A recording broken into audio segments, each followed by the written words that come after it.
स्वागत है आपका हमारे और आपके प्यारे से यूट्यूब चैनल 92 एडू पर। आज का हमारा वीडियो काफ़ी दिनों बाद आ रहा है और ये वीडियो है हमारा मैथ का क्वाड्रेचर क्षेत्रकलन अध्याय 14। तो अध्याय पर ना ध्यान देते हुए टॉपिक पर ध्यान दीजिए। टॉपिक है आज का हमारा क्वाड्रेचर, जिसे हिंदी में कहते हैं क्षेत्रकलन। अभी हम इसका मतलब समझेंगे, तो उससे पहले सभी को हैप्पी होली। एंड चलिए टॉपिक शुरू करते हैं हमारा। हाँ, तो टॉपिक तो आपने सुना कि क्वाड्रेचर क्षेत्रकलन, लेकिन क्षेत्रकलन होता क्या है? अब सुनिए, क्षेत्रकलन होता क्या है। क्षेत्रकलन मतलब हमें कोई वक्र दिया होगा। इसमें ध्यान दीजिए, कोई वक्र, मतलब वक्र का मतलब होता है वक्र का समीकरण दिया होगा हमें। तो वक्र का समीकरण अर्थात जो भी वक्र का समीकरण दिया होगा, मतलब जो हमें वक्र दिया होगा उसके द्वारा जो क्षेत्रफल घिरा होता है। मान लो ये कोई वक्र का समीकरण, इस प्रकार का कोई वक्र बना है, जैसे कोई ऐसा वक्र बन रहा है, कोई ऐसा वक्र बन रहा है। तो वक्र के समीकरण मतलब दिए गए वक्र से घिरे हुए क्षेत्रफल, जो क्षेत्रफल घिरा होता है उसे ज्ञात करने की प्रक्रिया कहलाती है। क्षेत्रफल ज्ञात करने की प्रक्रिया कहलाती है क्षेत्रकलन। बस सिंपल सी बात, क्षेत्रफल ज्ञात करने की प्रक्रिया क्षेत्रकलन। क्लियर है? तो ये आप टॉपिक देख रहे हैं, अच्छी बात है। लेकिन अगर आपने इससे पहले मेरा टॉपिक वक्रों का अनुरेखण काफ़ी दिनों पहले आया था, वक्रों का अनुरेखण, वो ना देखा हो तो वो पहले देख लीजिए। अगर इसे अच्छे से समझना हो, दिल से समझना हो, तो पहले वो देख लीजिए, फिर इस वाले वीडियो में आइए। और एक वीडियो था समाकलन वाला, गामा फलन। समाकलन नॉर्मल वाला था, एक समाकलन गामा फलन वाला था। तो वो अगर आपने नहीं देखे तो वो जरूर देखिए, क्योंकि अगर इसे अच्छे से समझना है तो वो वीडियो आपके लिए बहुत ज़रूरी है देखना। अगर नहीं देखना तो कोई बात नहीं, ज़बरदस्ती समझो। तो चलिए, क्षेत्रफलन की तो हमने बात की। क्षेत्रफलन होता है वक्र द्वारा घिरे क्षेत्रफल को ज्ञात करने की एक विधि, करने की विधि, मतलब करने की प्रक्रिया भी उसे बोलते हैं। तो वक्र द्वारा घिरे क्षेत्रफल ज्ञात करने की प्रक्रिया कहलाती है क्षेत्रफलन। अब हम इसके कुछ सवाल लेते हैं, बढ़िया से मोस्ट क्वेश्चन लेते हैं। बहुत क्वेश्चन है, लेकिन हम कुछ मोस्ट क्वेश्चन ही इस वाले वीडियो में लेंगे। तो पहला क्वेश्चन हमें दिया गया है, वक्र का एक समीकरण दिया है, ए स्क्वायर एक्स स्क्वायर। ये वक्र के समीकरण है, ये आपने वक्रों के अनुरेखण वाले में पढ़े हैं। Y cube 2a minus Y, ये हमारा वक्र का समीकरण। और पूछ रहा है कि इस वक्र द्वारा जो क्षेत्रफल घिरा हुआ है उसे ज्ञात करो। देखो, हमें चित्र कुछ नहीं दिया, इसमें हमें चित्र खुद से बनाना है, इसलिए मैं बोल रहा हूँ वक्रों का अनुरेखण वाला वीडियो जरूरी है। तो चित्र दिया नहीं है, हमें चित्र खुद से बनाना है इस इक्वेशन से। तो इक्वेशन चित्र बनाना मैं सिखा चुका हूँ, लेकिन फिर से बताता हूँ। देखो, सबसे पहले अपन को क्या देखनी है? सममिति। उसमें हमारे 5-6 पॉइंट थे, सममिति और मूल बिंदु, ऐसे कुछ 5-6 पॉइंट थे। लेकिन इसमें हमें 2 या 3, बस 3 पॉइंट्स इसमें हमें ध्यान देना है, क्योंकि हमें सिर्फ चित्र चाहिए और लिमिट अभी समझा देता हूँ, फिर आपको समझ में आ जाएगा। देखो, सममिति हम कैसे ज्ञात करते हैं? तो सममिति का मतलब होता है वो वक्र है वो हमारा किस अक्ष पर बनना है। सममिति का मतलब सिंपल सा, सिमेट्रिक जिसे कहते हैं, वक्र हमारा किस एक्सिस में बनना है, ये होता है सममिति का मतलब। क्लियर है? तो अब सममिति देखो, सममिति ज्ञात कैसे करते हैं। अगर इसमें y की जगह आप माइनस वाई रख दें, माइनस वाई रखेंगे, क्यूब है तो माइनस आ जाएगा आगे, तो पूरा वक्र का समीकरण तहस नहस हो जाएगा, पूरा बिगड़ जाएगा। लेकिन अगर x की जगह आप माइनस एक्स रखते हैं तो एक्स स्क्वायर, तो माइनस माइनस प्लस, फिर सेम हो जाएगा। तो x की जगह माइनस एक्स रखने पर कोई परिवर्तन नहीं होता वक्र में। मतलब ध्यान दिए, x की जगह माइनस एक्स रख रहे हो तो कोई परिवर्तन ना हो, तो वक्र हमारा y अक्ष में सममित होता है, विपरीत होता है। ठीक है? सममित है, सममिति सिमेट्रिक हमें पता चल गई कहाँ सिमेट्रिक है। अब देखो पहली चीज़, अब दूसरी चीज़ क्या है? मूल बिंदु। ठीक है? तो मूल बिंदु हम देखो, मूल बिंदु कैसे निकालते हैं। मूल बिंदु दूसरा टॉपिक, हम दूसरा वो हेडिंग हमारे मूल बिंदु। हाँ, मूल बिंदु हम निकाले, मूल बिंदु निकाल इस वाले में जो ये यूनिट है, इसमें आपको कोई ज़रूरी नहीं है मूल बिंदु निकालना। इसमें आपको 3 चीज़ निकालनी है। सबसे पहले सममिति, फिर अक्षों से प्रतिच्छेदन, इसके बाद अनंत स्पर्शी एसिम्प्टोट्स। सबसे पहले सिमेट्रिक निकालना है, उसके बाद अक्षों से प्रतिच्छेदन, intersecting from the axis, and तीसरे नंबर एसिम्प्टोट्स आपको निकालनी है। ठीक है? तो चलते हैं अपने सवाल की ओर। मूल बिंदु हम निकालते हैं। अगर समीकरण में हम एक्स की जगह जीरो और वाई की जगह जीरो रख दें और पूरा समीकरण हमारा जीरो हो जाए, इसका मतलब होता है मूल बिंदु से जाता है, ठीक है। और इसमें जा ही रहा है, देखो एक्स की जगह माइनस एक्स की जगह जीरो रख दो, वाई की जगह जीरो रख दो, तो पूरा जीरो बनने से हो जाना है, मतलब मूल बिंदु से अपना जा रहा है। और मूल बिंदु स्पष्ट रेखा निकालने की कोई ज़रूरत नहीं है। बाकी आपको तरीका सीखना हो निकालने का तो आप मेरे वक्र के अनुरेखण वाले में जाएं। इसमें जो मैं बता रहा हूँ बस उन चीज़ों पर आपको फोकस करना है। सबसे पहला सममिति और दूसरे में अक्षों से प्रतिच्छेदन, इंटरसेक्शन फ्रॉम द एक्सिस, छेदन, अक्षों से प्रतिच्छेदन। अब ये निकालना आपके लिए इसलिए जरूरी है, अक्षों से प्रतिच्छेदन और अनंत स्पर्शी, इन दोनों में से किसी एक में आपको लिमिट मिल जाएगी, जो समाकलन करने की लिमिट है वो आपको मिल जाएगी इन दोनों में से। तो अक्षों से प्रतिच्छेदन में देखते हैं, चलिए। तो अक्षों से प्रतिच्छेदन ऐसे निकालते हैं हम। एक्स अक्ष के लिए अपन को सबसे पहले प्रतिच्छेदन निकालना है। एक्स अक्ष के प्रतिच्छेदन के लिए अपन लिखते हैं y बराबर जीरो, समीकरण एक में एक्स अक्ष प्रतिच्छेदन के लिए y बराबर जीरो लिखते हैं। तो y बराबर अगर इसमें अपन जीरो रख दे तो x बराबर भी जीरो आ जाएगा। x बराबर जीरो मतलब x अक्ष में अक्षों से प्रतिच्छेदन जीरो जीरो है। जो बिंदु है x अक्ष में वो जीरो जीरो है, x अक्ष में जहां पर भी काट रहा है हमारा वक्र वो है जीरो जीरो। अब दूसरा y अक्ष, y अक्ष के लिए x बराबर जीरो रखेंगे, और अगर x बराबर जीरो हम रखते हैं इसमें तो वहाँ बचता है y cube 2a minus y equal to zero. तो यहाँ से y बराबर एक हमारा जीरो निकल आएगा, एक y बराबर निकल आएगा 2a। तो हमारा जो बिंदु हो जाएगा वो एक हो जाएगा जीरो जीरो, एक हो जाएगा 0 2a। समझ में आई बात? दो बिंदु हमारे पास निकल आए, 0 0 एंड 0 2a। अब इसके बाद एक बिंदु ये मिला, एक ये। अब हम चित्र बना लेंगे, क्योंकि देखो अगर एसिम्प्टोट्स, देखो एक मैंने बताया तीन चीज़ें, सममिति, अक्षीय प्रतिच्छेदन और एसिम्प्टोट्स, ये तीनों निकालने हैं अपन को। एसिम्प्टोट्स इसमें नहीं निकल रहे एक भी, इस वाले वक्र की कोई भी अनंत स्पर्शी कोई भी एसिम्प्टोट्स नहीं है। क्यों नहीं है ये जानने के लिए आप मेरा वो वीडियो देखें, नहीं देखना तो सुन लो फिर। एक्स की सबसे बड़ी घात के गुणांक को जीरो करने पर, लेकिन वो जो गुणांक है वो अचर ना हो, यहाँ पर तो गुणांक अचर है इसलिए एक्स अक्ष के समांतर कोई अनंत स्पर्श नहीं। अब वाई अक्ष के समांतर के लिए वाई अक्ष की सबसे बड़ी घाते गुणांक को जीरो करने पर, सबसे बड़ी घाता गुणांक इसे जीरो कर देंगे अपन। लेकिन सबसे बड़ी घातों गुणांक के जीरो करने से पहले अगर हम इसका अंदर गुणा करते हैं तो a square x square equal to 2a y cube minus y की पावर 4। अब देखो सबसे बड़ी घात है y की पावर 4, y की सबसे बड़ी घात y की पावर 4 है, इसके गुणांक, इसका गुणांक एक है, मतलब गुणांक अचर है। तो अचर गुणांक हो तो अनंत स्पर्शी नहीं होती, इसलिए सबसे बड़ी घात गुणांक को जीरो करने पर, लेकिन गुणांक अचर ना हो, यहाँ पर अचर है गुणांक इसलिए कोई अनंत स्पर्शी नहीं है, कोई अनंत स्पर्शी नो एसिम्प्टोट्स, ठीक है, नो एसिम्प्टोट्स। अब इसका हम चित्र बनाएंगे। अब चित्र कैसे बनाएंगे, देखो अपने पास कुछ चीज़ें मिल गई, बस जितनी चीज़ चाहिए वो तो मिलेगी ना। वाई अक्ष में बनना है, ठीक है, वाई अक्ष में बनना है, एक्स अक्ष से हमें कोई मतलब नहीं, अनंत स्पर्शी नहीं है, मतलब बंद आकृति बननी है हमारी, ठीक है। इसके बाद एक्स अक्ष में कहाँ प्रतिच्छेदन है, यहाँ पर 0 0, और वाई अक्ष में प्रतिच्छेदन एक तो 0 0, एक 0 से 2a, मतलब यहाँ कहीं पर 0 2a ये हो गया प्रतिच्छेदन।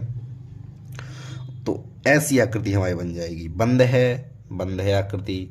और अनंत स्पर्शी मतलब ऐसे कहीं खुली आकृति कोई हमारी बनती है, जैसे ऐसे भी रेखा हो तो खुली आकृति हमारी बनती है अनंत स्पर्शी जब निकलती है, लेकिन यहाँ पर अनंत स्पर्शी नहीं निकली इसलिए हमारी आकृति बंद बनी है। तो यहाँ तक तो हुआ कि हमें चित्र कैसे बनाना है। अब वक्र दिया है तो उसका चित्र कैसे बनाना है अब देखेंगे उसे सॉल्व कैसे करना है, मतलब क्षेत्रफल कैसे निकालना है हमें। तो अभी चित्र में लाना, अब क्षेत्रफल कैसे निकालना है ये देखेंगे हम। अब इसे आगे सॉल्व करने से पहले आप दो चीज़ें छोटी छोटी जान लीजिए। वो चीज़ें हैं कि अगर हमारी लिमिट, ध्यान से सुन लो, अगर हमारा जो इक्वेशन है y बराबर एफ एक्स रूप का है और लिमिट हमारी x बराबर a और x बराबर b, मतलब लिमिट हमारी x की है, x की वैल्यू दी गई है, हमें पता है x की लिमिट पता है। तो हमारा जो एरिया होता है वो होता है इंटीग्रेशन a से b y dx, ये फॉर्मूला होता है, ध्यान रखना। y dx अपना सूत्र, एरिया का सूत्र होता है। और अगर एक्स बराबर एफ वाई और लिमिट हमारी वाई बराबर ए वाई बराबर बी दी है। तो फिर फॉर्मूला होता है हमारा इंटीग्रेशन ऑफ ए से बी एक्स डी वाई। ये ध्यान देना, अभी जब हम फॉर्मूला को लगाएंगे तो आपको समझ में आ जाएगा। अगर x की लिमिट है तो y डी एक्स और y की लिमिट है तो x डी वाई। ध्यान रखिए। अब यहाँ पर देखिए हमें लिमिट किसकी प्राप्त हुई है, 0 से 2a और किसकी, y अक्ष में, मतलब हमें y का मान प्राप्त हुआ ना 0 से 2a। ध्यान से एक बार और रिपीट कर रहा हूँ, 0 से 2a हमें मान प्राप्त हुआ है y का। तो हम कौन सा फॉर्मूला लगाएंगे, हम ये वाला लगाएंगे, integration x d y. Clear है। तो क्षेत्रफल हमारा क्या आएगा, a इक्वल टू इंटीग्रेशन बता रहा हूँ अच्छे से, इंटीग्रेशन 0 से 2a x d y. Clear है। और यहाँ पर 2 क्यों आया, 2 इसलिए आया कि अगर हम एक तरफ का क्षेत्रफल, एक तरफ का ये क्षेत्रफल एक तरफ का निकाल दें, उसमें 2 का गुणा कर दें तो हमें पूरा क्षेत्रफल मिल जाएगा। तो एक तरफ का हमने निकाला और 2 का गुणा कर दिया, तो हमें दोनों तरफ का पूरा क्षेत्रफल हमें मिल गया। क्लियर है। अब 2 इंटू 0 से 2a, और जो हमारे पास वक्र की इक्वेशन दी हुई है ये, इससे हम निकालेंगे x का मान। हमें x का मान चाहिए ना यहाँ पर x डी वाई के लिए, तो उस वाले वक्र के इक्वेशन से हम x का मान निकालेंगे। क्लियर है। और चलिए x का मान इससे निकालते हैं हम, यहाँ पर आराम से छोटी जगह में निकालते हैं। X square equal to y cube 2a minus y upon a square. तो x बराबर y की power 3/2 root 2a minus y upon ए।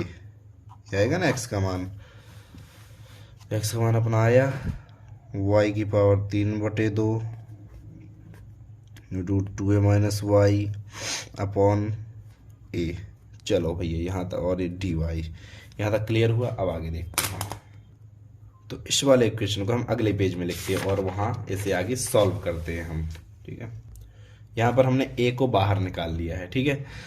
अब ये चीज़ अगर आपने मेरी वीडियो गामा फलन वाली देखी है तो ये आपको अच्छे समझ में आएगी। अब इसके आगे जो भी मैं कर रहा हूँ वो आपको अच्छे समझ में आएगी। अगर नहीं देखी तो फिर लपेड़ो ज़बरदस्ती। तो ठीक है भैया। अब देखो हम यहाँ पर मानेंगे, क्या मानेंगे, अगर हम y बराबर 2a साइन स्क्वायर थीटा मानते हैं, यहाँ पर देखो 2a साइन स्क्वायर थीटा मानते हैं तो 2a बाहर निकला गया, 1 माइनस साइन स्क्वायर थीटा बन जाएगा कॉस स्क्वायर थीटा। देखो ऐसे 2 इंटीग्रेशन 0 से 2a, अब y बराबर 2a sine square theta, 2a sine square theta का होल पावर 3/2 y की जगह और 2a minus 2a sine square theta, यहाँ पर डी वाई एंड यहाँ पर टी, क्या टी, एक मिनट रुको। अब इसके बाद देखो इसके आगे अभी और अपन को y बराबर इतना माना तो फिर डी वाई अपना कितना निकलेगा, 2a into 2 sine theta cos theta D theta अपना ये निकलेगा।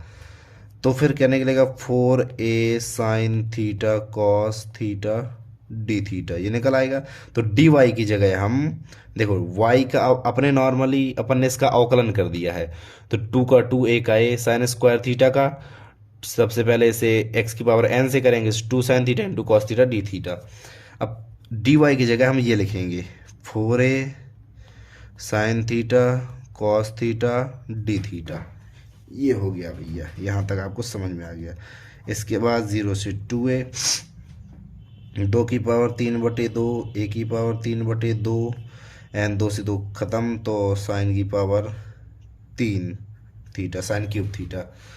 और इससे अगर हम 2a बाहर निकाल लें तो बचेगा 1 माइनस साइन स्क्वायर थीटा और 4a sine theta cos theta D theta.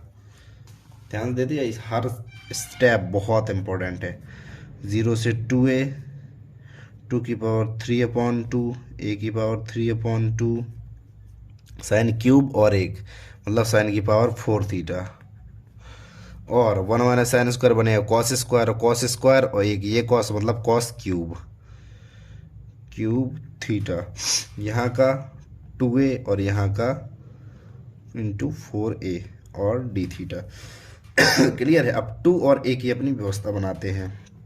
2/a, 2 की पावर 3/2, a की पावर 3/2 और 4 दूनी 8a स्क्वायर 0 से 2a साइन की power 4 theta cos cube theta. अब एक चीज़ अपन भूल गए यहाँ पर करना, क्या? लिमिट चेंज करना भूल गए 0 से 2a। अब देखो लिमिट अपन कैसे चेंज करेंगे, यहाँ पर बताता हूँ शॉर्ट में। लिमिट कैसे अपन को चेंज करना है, हमने माना y बराबर 2a sine square theta. y का मान यहाँ पर 0 है, मतलब 0 बराबर 2a साइन स्क्वायर थीटा। तो साइन थीटा बराबर 0 मीन्स थीटा बराबर 0, मतलब पहली लिमिट हमारी 0, जो 0 की जगह वो 0 ही रहना है। और y बराबर 2a साइन स्क्वायर थीटा, ये आप जानते हैं 2a साइन स्क्वायर थीटा।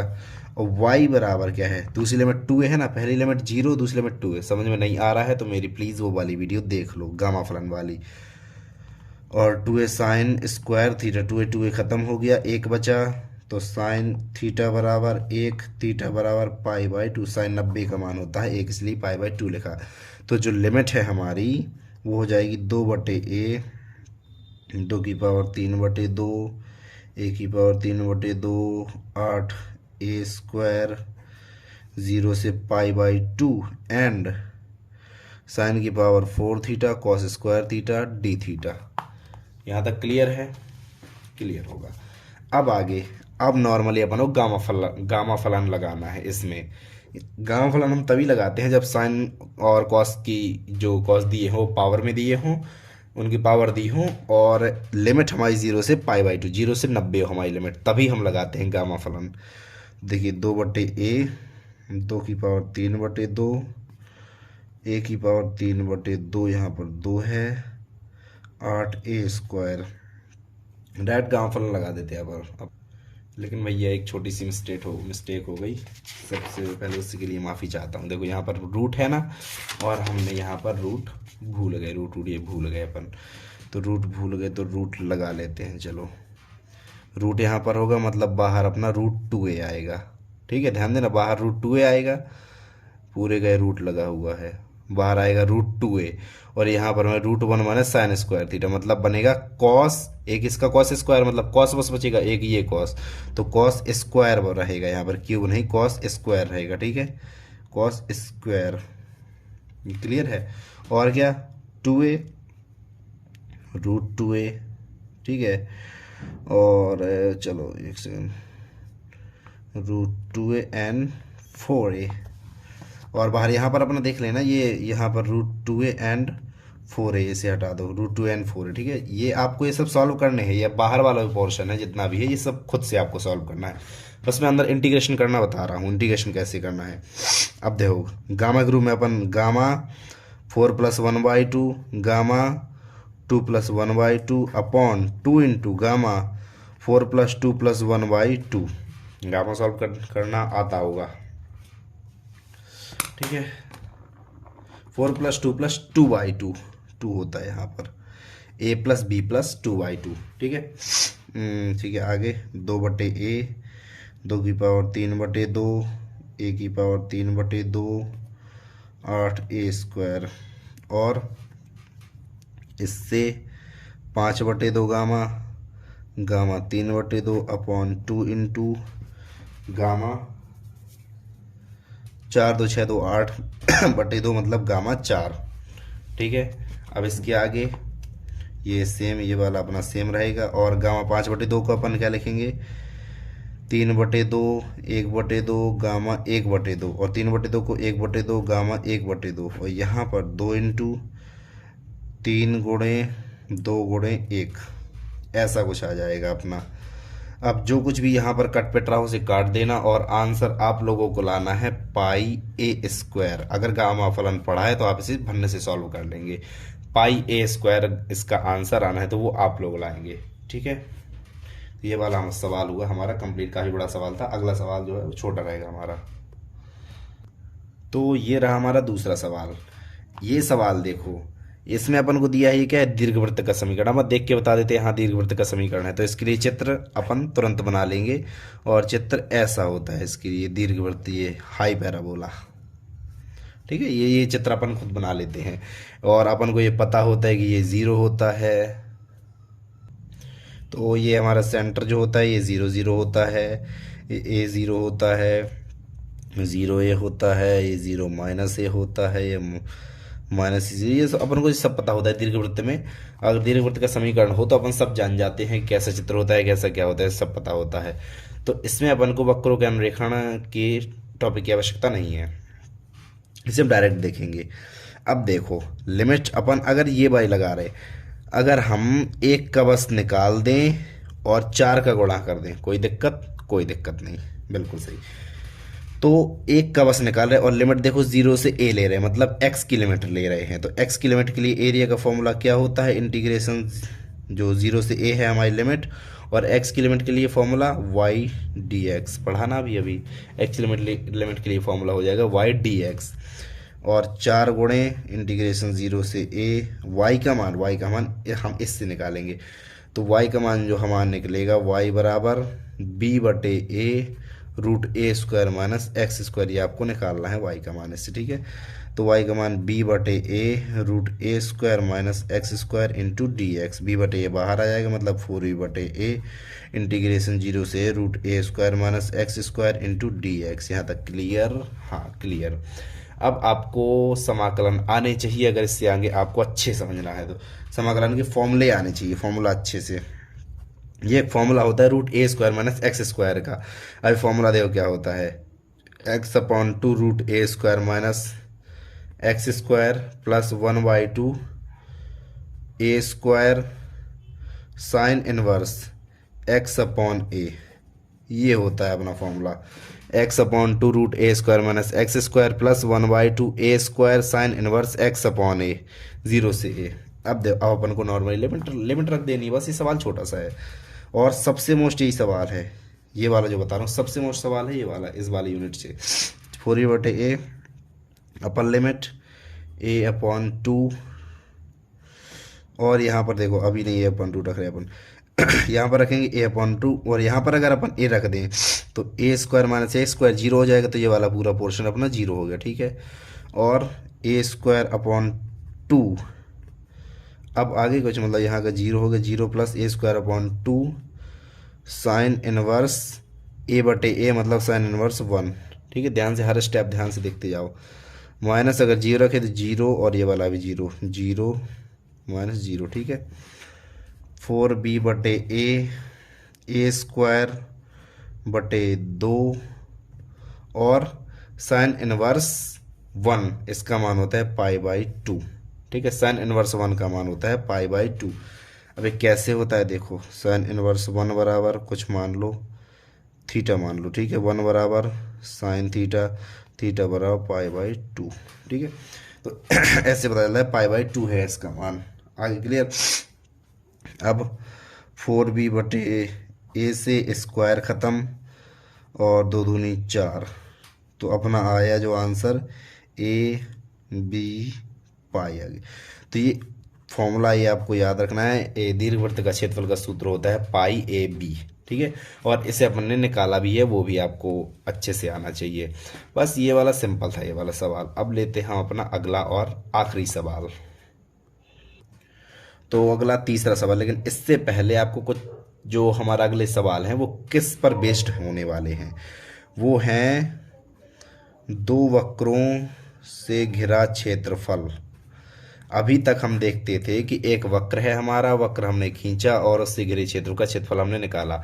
अब हम देखेंगे दो वक्रों से घिरा क्षेत्रफल, इसमें दो वक्रों की हमें दो समीकरण दिए जाएंगे, और उनके हमें वक्र खींचना है, और उनके बीच में जैसे कोई है एक ऐसे वक्र हो गया, एक ऐसा हो गया, तो इन दोनों के बीच में जो एक क्षेत्रफल है, इस क्षेत्रफल ऐसा क्षेत्रफल हमें निकालना पड़ेगा, ठीक है। तो इसका फॉर्मूला आप ध्यान से सुन लो। इसका फॉर्मूला अगर y बराबर एफ एक्स है, ठीक है, और y बराबर फाई एक्स, हमारे ये दो वक्र हैं, और लिमिट हमारी x बराबर a x बराबर b, अगर x की लिमिट है तो क्षेत्रफल जो होता है a बराबर a से b, देखो ऊपर वाले वक्र का y माइनस नीचे वाले वक्र का y इंटू डी एक्स, ये होता है फॉर्मूला। ध्यान से देख लो, ऊपर वाले वक्र का y माइनस नीचे वाले वक्र का y into d x. Clear है? या फिर एक और होता है ए से बी। ये होता है अगर हमारी लिमिट y बराबर a एंड y बराबर b दी हो। और ये फॉर्मूला होता है आगे वाले वक्र का x माइनस पीछे वाले वक्र का x into d y. Clear है? आपको ये दोनों फॉर्मूला बहुत अच्छे से याद होने चाहिए। ऊपर वाले का y माइनस नीचे का y, और एक होता है आगे वाले का x माइनस पीछे वाले का x। तो चलिए अब हम अपना सवाल लेते हैं। तो ये है हमारा सवाल। अब इस सवाल में ये दो समीकरण दिए, सबसे मोस्ट सवाल है। ये दो समीकरण दिए हैं। अब कह रहा है इन दोनों, ये दो वक्र के समीकरण हैं और इन दोनों के बीच घिरे क्षेत्र का क्षेत्रफल ज्ञात करो। ये वक्र आपको जाने पहचाने से लग रहे होंगे। ये है परवलय, पैराबोला। ये y बराबर वाई स्क्वायर बराबर 4ax, ये ऐसा होता है। ये हो गया वाई स्क्वायर बराबर 4ax, और दूसरा होता है ऐसा, ये होता है एक्स स्क्वायर बराबर 4ay। ये होते हैं दो वक्र, ये आपने पढ़े हैं क्लास 11th में। अब इनके बीच ये जो क्षेत्रफल है, ये तो चाहिए हमें, ये क्षेत्रफल चाहिए। दो वक्रों से बीच घिरे घिरे क्षेत्र का क्षेत्रफल, ये क्षेत्रफल चाहिए। तो चलिए अब क्षेत्रफल देखते हैं। और क्षेत्रफल ज्ञात करने के लिए हमें चाहिए लिमिट। यहाँ से यहाँ तक की लिमिट भी चाहिए, ये भी चीज़ ध्यान दो लो। यहाँ से यहाँ तक की लिमिट चाहिए। तो यहाँ का तो हमें पता है 0 0 होता है। यहाँ का अगर बिंदु हमें पता चल जाए तो हमारा आंसर तुरंत हो जाएगा। तो यहाँ का बिंदु देखो कैसे निकालते हैं। ये वक्र और ये वक्र दोनों का कटान बिंदु है। ये कटान बिंदु मतलब अगर हम दोनों को सॉल्व करें तो हमें ये बिंदु मिल जाएगा। मतलब एक से कुछ x या y की वैल्यू निकाल के दूसरे में रखें तो हमें मिल जाएगा तुरंत। तो अब देखो, अगर हम इससे जो एक्स स्क्वायर है, इससे देखो अभी अब करते हैं एक्स स्क्वायर बटे 4a बराबर y। ठीक है? तो y का अगर ये वाला मान हम इसमें रख दें तो हमें मिल जाएगा। देखो अब मान किसी का, इससे x का मान निकाल के इसमें रख दो, इससे x का मान निकाल के इसमें, ऐसे कुछ भी अपन कर सकते हैं। तो इससे हमने y का मान निकाल के दूसरे बारे में रख रहे हैं। x की पावर 4, 4 चौको 16, a स्क्वायर बराबर 4a इंटू एक्स। तो x cube minus 64a cube equal to 0, ऐसा कुछ हमें बनेगा। तो x बराबर 0 या फिर x cube minus 64a cube बराबर 0। तो एक्स क्यूब बराबर 64a क्यूब, तो एक्स क्यूब बराबर 4 चौको 16, चौको 64, 4a का होल क्यूब। तो x बराबर 4a। एक हो गया x बराबर 0, x बराबर 4a। तो x बराबर 0 तो हमें पता है ये है, मतलब ये वाला होगा 4a। तो पहला बिंदु हो गया 4a, और दूसरा बिंदु हमें पता करना है। तो दूसरा बिंदु कैसे पता करेंगे? जो 4 है हमारा निकला है, उसे हम किसी भी क्वेश्चन में रख देंगे। जैसे इस वाले क्वेश्चन में अपन रखते हैं, चलो। तो Y square 4a into 4a मतलब 16, मतलब 4a का होल स्क्वायर डायरेक्ट लिख दो वाई स्क्वायर, इसलिए y बराबर 4a। मतलब ये बिंदु हो गया हमारा 4a बिंदु हो गया हमारा। एक हो गया 0 0, एक हो गया 4a। क्लियर? बस हमें लिमिट निकालनी आनी चाहिए। लिमिट निकाल ली। अब नॉर्मल हम वही चीज़ कर देंगे। क्या करेंगे? देखो इसमें 0 से 4a तो हमारी लिमिट हो गई। अब ऊपर वाले वक्र का y, ध्यान दो, अब वही चीज़ हम निकाल रहे हैं। ऊपर वाले वक्र का y, अब हम यहाँ से देखें तो ये नीचे वाला हो गया और ये ऊपर वाला होगा। तो ऊपर वाले वक्र का y, ऊपर वाला वक्र हमारा ये है, इसका फॉर्मूला है y स्क्वायर 4ax। मतलब ऊपर वाले वक्र का y होगा √4ax, होगा ना, माइनस नीचे वाले वक्र का y। नीचे वाला वक्र ये है, इसका y बराबर एक्स स्क्वायर बटे, ये निकाला ना, इसका y एक्स स्क्वायर बटे 4a, एक्स स्क्वायर बटे 4a into d x. Clear है? समझ में आया? ऊपर वाले वक्र का y हमने जो हमारा समीकरण था उससे हमने पता करा, और इससे भी हमने पता करा y का मान। अगर हम इसमें x लगाना चाहें तो वो भी लगा सकते थे। आगे वाले वक्र का x माइनस पीछे वाले वक्र का x, तो आगे वाले वक्र का x हो जाता √4ay और पीछे x हो जाता है वाई स्क्वायर बटे 4a। बस सिंपल सी बात है। तो अब इससे आगे समाकलन में करता हूँ। 2 √a बाहर होगा और x क्यूब अपॉन 2/3/2।